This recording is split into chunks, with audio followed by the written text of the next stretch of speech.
There are so many conspiracy theories surrounding Blitz, and for a game it amazes me how many misunderstandings and myths and legends actually exist in the game of Blitz by us, the player base.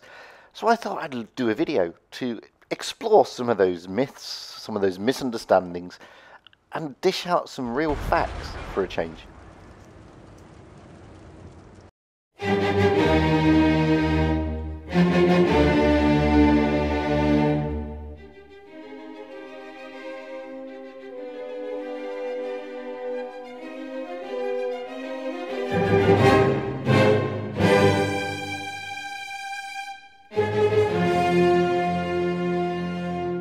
Hello again everybody and welcome back to Fujit's Blitz, and today I'm going to do something different.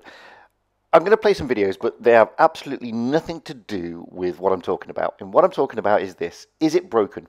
There are so many misunderstandings, myths, legends, and it's unbelievable. There is conspiracy theory after conspiracy theory, ranging from all types of topics, be it the matchmaker, to RNG, to 5.5 completely ruined the game.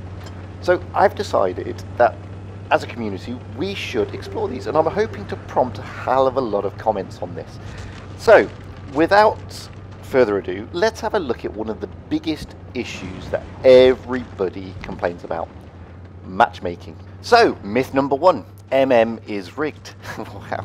Actually, I used to sit in this camp sometimes. There are times when you go into a game and you think, oh my god, it's all against me.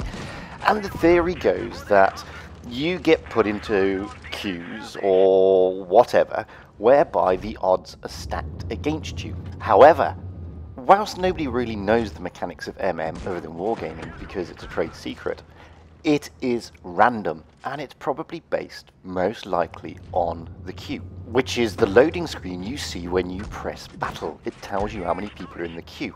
So, first fact, MM is in fact random, and it is the luck of the draw. Sometimes you'll get teamed up with good players, sometimes you'll get teamed up with absolutely pants players. That's because it's random MM. Simple fact of life. Now, we all want to think that it's rigged, but here's a query: do you think this when you have the good players on your team, or when your team wins? Do you then think, wow, MM was completely against me? No, of course you don't. You don't even give it a second thought. When you win the battle and your team pulls together, you don't even think about looking at the team sheets to see if MM was stacked against you or not. It's a myth. Seriously, I personally now believe this. It is a myth. We can sit there thinking that there are queues for new players, there are queues for veteran players, there are queues for good players, bad players. You get given winning streaks or losing streaks. Fact is, no. Now, the other day, and you may have seen it on Martin Dogger's video recently, I went out in a J-Garoo, and I had a team that some of them had pretty low win rates, and 3 of them didn't score a single thing, yet we won the battle. Now, is that because of MM? Well, you could say that I was in the bad queue, but we won the game. So a lot of it also depends on how you, the player, plays, oddly enough. And it depends on how the team around you plays. So whilst it's a convenient situation to turn around and blame your losing streak or you losing a game on your team, how many of you actually turn around and say, I played awfully, I was a really bad player, I did not pull my finger out? And we all blame the team, and then if we can't blame the team, we blame the MM. That's just life, guys. Sometimes we get a good team, sometimes we get a bad team, but that's why it's called a random battle, because it's random MM. And as much as we would love to get a smoking gun to prove that MM is completely rigged against us, I don't think it is. I just think it's a roll of the dice. And if you really have a look, and Wargaming give you some clues to this. When you go to your battle button, guess what? Random battles, there's a roll of a dice, and that's because it's random. It really is a roll of the dice on what teams you get, what map you get, and all that type of stuff. Okay, there are certain things that wargaming, certain algorithms that are in the MM, like whether you're top tier or bottom tier tank. We know that if you buy a premium tank, that for the first X amount of games, you are going to be the top tier, and you get what's called preferential MM. But that is the only instance where I can see that the game is stacked against you, so to speak, to a point whereby you are given a positive MM rather than a negative. But there will be games when other people got premiums or other people have got certain tanks, and they will also be given preferential RM, which means you get booted down the queue. But again, these are based on random type algorithms. I can't believe, and I still don't believe, Wargaming are sat there, wherever they're sat on their servers, Minsk, Amsterdam, doesn't matter where, whereby all our names and everything is on a database and you are personally singled out. It's just ridiculous to even consider that. I mean, the cost and the resources required to do such a thing is immense, and Wargaming as a business just wouldn't do that. So I don't believe MM is rigged. It's a myth. Bringing me to the next one, myth number 2. RNG is rigged. This is a complaint that everybody comes out with. RNG is rigged. We hear the terms, oh, the RNG Jesus was with you that day or whatever. And we all sit there pondering, how did that shot not penetrate? How did that shot bounce? Blah, blah, blah. Well, here's a fact for you. RNG used to be plus minus 25. Now this is the RNG we're talking about for penetration. Now Wargaming lowered it to plus minus 15. What does this actually mean though? Well, it actually means that when you fire a shot, sometimes your shot will bounce, sometimes it won't pen, sometimes it will. This is called RNG, the random number generator. And guess what, guys? It's the same for everybody. You are not singled out. Seriously, you are not singled out. Because to do so would cost, again, a shed load of money and a load of resources. RNG is put in there purely on the grounds to sort of make the game more interesting. Without penetration RNG, you would only penetrate the areas that you see, not highlighted. You would not do the splash damage that you tend to get when you're firing HE, and you would probably be getting, close to eye alpha rolls all the time. And what would be the point of that? It would be a very stagnated and boring game. This is why RNG exists. Take into account, in real life, if these were real tanks in real battles, you wouldn't always get the penetration damage that you think you'll get. Not every shot is going to do X, Y, and Z. So RNG is there for that reason. It's there to make sure that every now and then you hit a commander, or you hit the ammo rack, or you hit the fuel tank. Without RNG, you just wouldn't get that, guys. You would have to have perfect shots every single time. And Wargaming know this. This is why they introduced RNG. So it's a myth that RNG is against you. It's not. It's applied plus and minus 15 for every battle, for everybody. There are times when I go and say, wow, how did I bounce that? Because RNG kicked in. But there are also battles when I penetrate and I think, wow, that was a great shot. How did I do that? Again, that's RNG. So you get it and you don't get it. But this is the thing. How many of you complain when your optimistic or impossible shot goes in? None of you. But how many of you complain when your amazing shot bounces, or the enemy penetrates you and you have no idea how that happened? Because of RNG.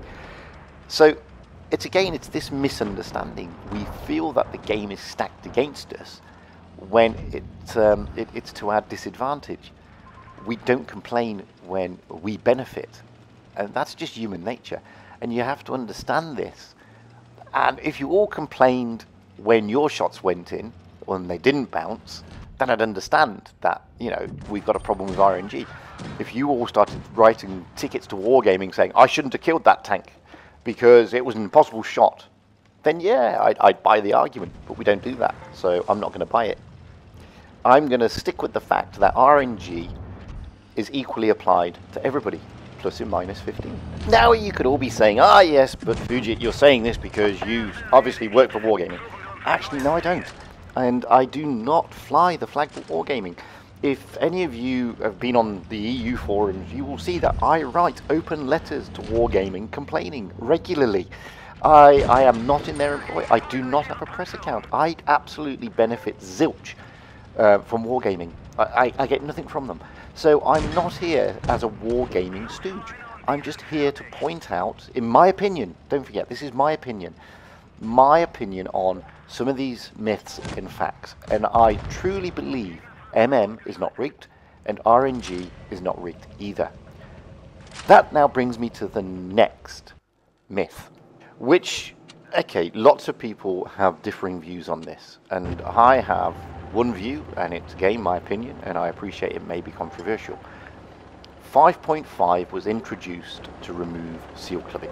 That's the official line from Wargaming. Wargaming said, and don't get me wrong guys, Wargaming have a lot of data on this. They said, we're losing players because all these really, high battle players with good win rates are stat paddling down in the lower tiers, and it's annoying or making people leave the game.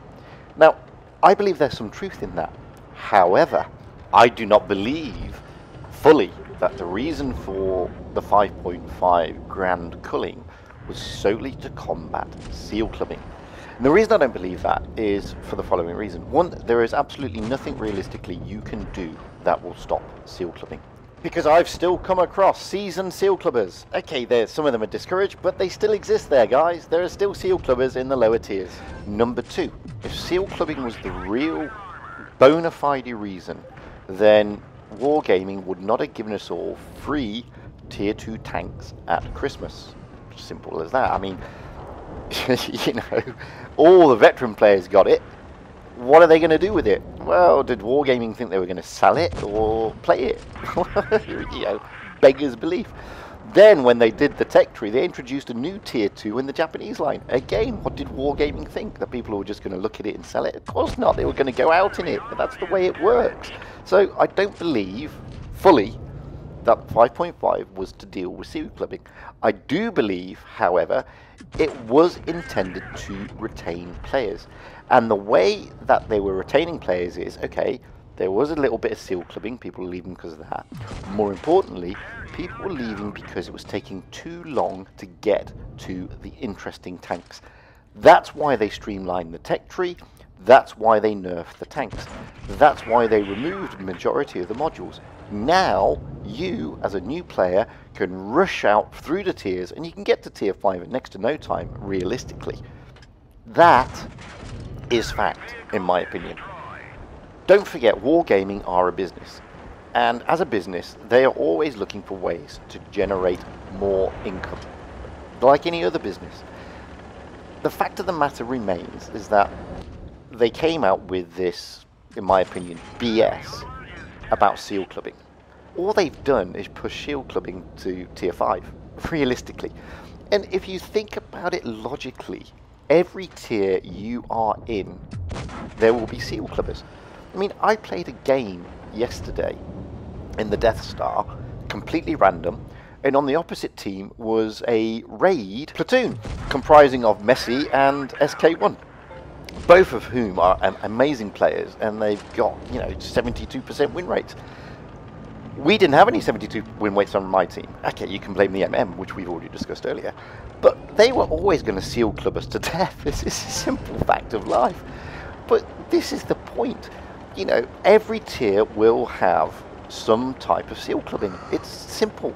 So, I'm sorry, Wargaming, I don't buy your argument. And I strongly believe that what happened in 5.5 was done to rush people through the tiers. And I don't agree with that. Simple. Because all it's done is ruin it at the upper tiers. And I really do hope and pray that one day Wargaming will reevaluate that position and do something about it. Chances are they won't. So unfortunately we may have to live with it. Anyway, moving on. 2 more to go. Next one. Myth number 4. Military honor is broken. Fact. Abso-bloody-lutely. I mean, military honor was introduced by Wargaming a while ago for a few reasons. One of the reasons being that it needed or wanted the community to self-govern itself. Not only that, Everybody likes being told they're a good player. So they were thinking they were getting two birds with one stone. Problem is the following. Upvoting, I have no issue with. And nobody has an issue with upvoting, to be perfectly honest with you. Nobody complains, oh my god, he upvoted me, he shouldn't have done that, I'm going to whinge. We all have issues with the downvoting. Now, some of the downvoting I agree with. For example, provocative communication, I agree. But again, it's rather subjective. Missing a tournament, again, I agree. Because if you miss too many tournaments as a clan, then the clan itself can be prevented from playing in tournaments. I don't agree with inactivity in battle. And the reason I don't agree with that is because that is unbelievably subjective and open to abuse. There are numerous reasons why people could be AFK. Forget the AFKs. The one I have a big bone of contention with is, you've seen it all the time. You don't go the way that some guys told you to go, and all of a sudden you're being told you're a noob, report, report, report. Well, you may then end up doing amazing stuff on the battlefield, but you still get a downvote for inactivity. People are malicious. It's so, you know, that downvote there is just open to abuse, and I don't agree with that, because it penalizes players for the wrong reasons, because it's just open to abuse. But more importantly, coming to penalties. Now, yes, if you are a notorious fool who writes things like, I hope your mother dies with cancer, then you deserve a chat ban, let's be honest, guys. But penalty-wise, I don't get it. The other day, I released a video whereby I came across a player who was absolutely awful, yet they're still able to play the game. And you can see in the clip, there's another player who has no intention of playing the game properly. He's just there to troll the guy in the housing. Why is this player even in this game? Why is this player allowed? Why is this player not being banned? And I get Wargaming want to keep their players, but Wargaming need to understand, with Muppets like this, regardless if they spend money, unless they spend millions of euros, dollars or pounds every bloody week, they, you know, Wargaming can do without them. Get rid of them, ban them, because if your argument on 5.5 was to retain players, then, you know, you don't want to retain players like this Muppet. You want to retain players who spend money and play the game properly, because they are your bread and butter. Now, take the chat thing. You can turn chat off in settings, so it doesn't really bother me. And to be honest with you, I'm not looking constantly at the chat because I'm concentrating on the game. But the thing about this unsporting conduct, I think these are serious. And if these players are getting all these unsporting conduct votes, get rid of them. And if you're not going to get rid of them, and they're not going to get banned, and they're not going to get perma-banned, then get rid of MH. There's no point. All it does is annoy people, frustrate people, and basically piss them off. So, I mean, do the decent thing. Either apply penalties appropriately or remove it. Keep the upvotes. Just remove the downvotes. I mean, because it's just broken, it annoys people, it frustrates people, and it's completely ineffective. So, with that in mind, yes, the myth that MH is broken is perfectly well-founded. It's completely broken. And until something is done about it, unfortunately, guys, you're going to have to live with vindictive and nasty people downvoting you, blocking you, coming out with ridiculous comments in the chat, and all the other things that come with playing an internet-based game with trolls out there. It's a simple fact, unfortunately, and it's a crying shame. And if Wargaming really want to retain players, address it, please. This brings me to my very last myth. Tier 8 is broken. So let's have a look at the argument for why this is a broken tier.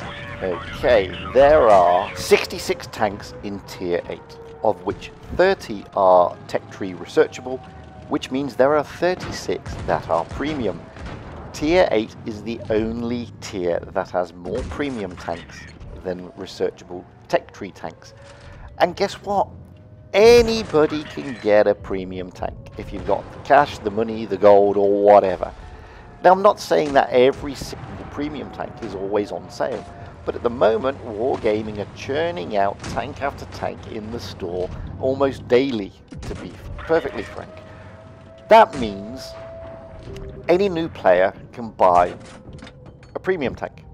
Simple.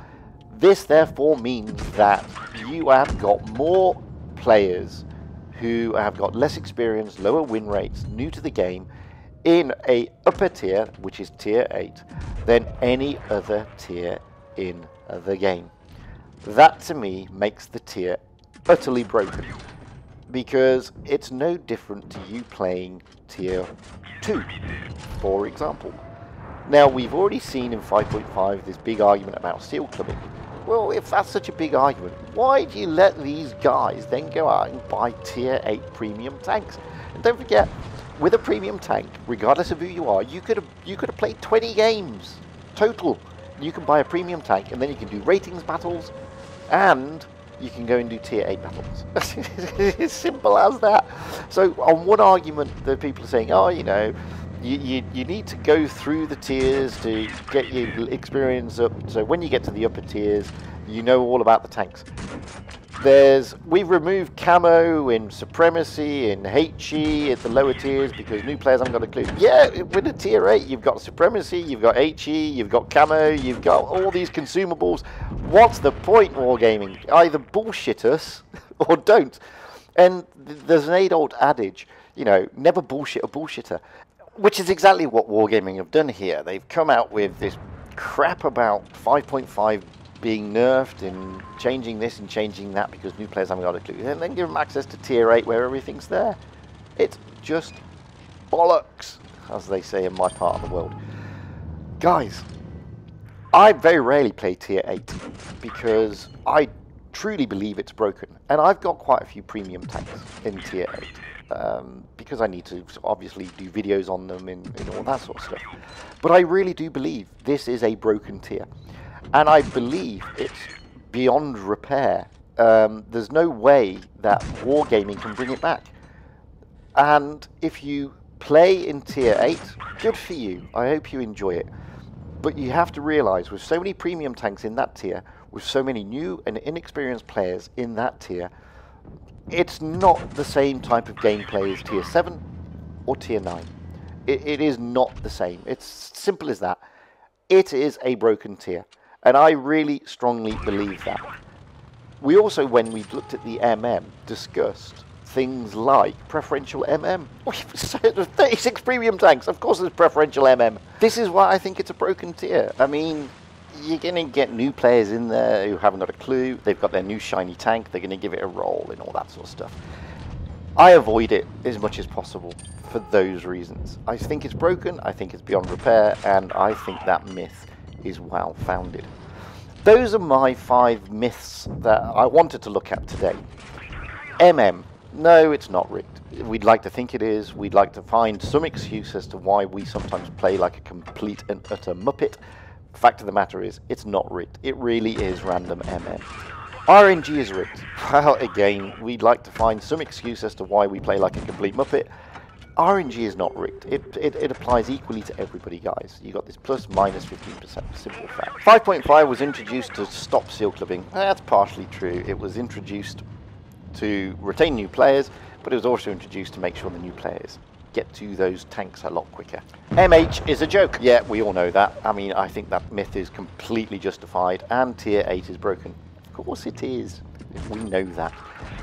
Guys, as per usual, I hope you enjoyed this video. It's a bit of a rant. It's a bit different. I'm expecting a shed load of comments. I really, really am. But that's the idea. We're here to stimulate debate as a community. Please keep those replays rolling in. It's fujitsblitz@gmail.com. If you haven't as of yet, please press subscribe, because it makes me happy, and that's about it. And it costs you nothing. Simple, really. And until the next time, guys, really, stay safe out there. Try to have fun on the battlefield, and happy tanking, because that's what the game is all about, really.